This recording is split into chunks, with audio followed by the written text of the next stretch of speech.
Everyone, আসসালামু আলাইকুম। Welcome to my another video. আজকে আমি রুই মাছের ডিম ভুনা করব।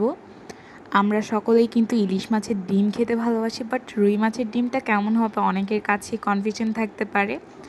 আজকে আমি রুই মাছের ডিমটা এমনভাবে রান্না করব, না থাকবে গন্ধ, না থাকবে, এটা বোঝাই যাবে না যে কী মাছের ডিম। খেতে কিন্তু একদমই রেস্টুরেন্টের স্বাদের হবে। চলুন শুরু করা যাক রেসিপিটা।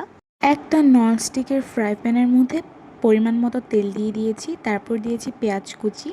পেঁয়াজ কুচিটা একটু বেশি করে দিলে কিন্তু মাছের ডিম ভুনাটা কিন্তু খেতে খুবই মজা হয়। তারপর এখানে স্বাদ মতো লবণ দিয়ে দিয়েছি।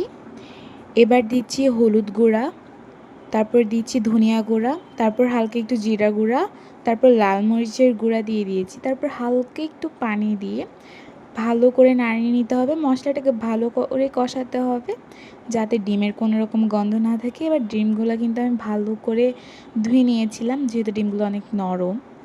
তারপর এখানে মশলাটার সাথে দিয়ে সব কিছু ভালো করে মিশিয়ে নিতে হবে। এবার দিয়ে দিচ্ছি টমেটো কুচি আর কাঁচামরিচ কুচি। আমি কাঁচামরিচটাকে 2 ভাগ করে করে স্লাইস করে নিয়েছিলাম। কাঁচামরিচটা এইভাবে দিলে কিন্তু খেতে অসাধারণ হয় ডিমের ভুনাটা। তারপর লাস্টে ডিম ভুনাটা যখন হয়ে আসবে তখন আমি একটা লেবু স্লাইস, আমি এখানে গাছের লেবুটা দিয়েছি, খুবই ঘ্রাণ হয় কিন্তু দিলে। লেবু স্লাইস দিতে হবে যাতে কোনো রকমের গন্ধ না থাকে। হয়ে গিয়েছে আমাদের মজাদার ডিম ভুনা। কার কার রুই মাছ এবং রুই মাছের ডিম খেতে ভালো লাগে অবশ্যই জানাবেন। টাটা।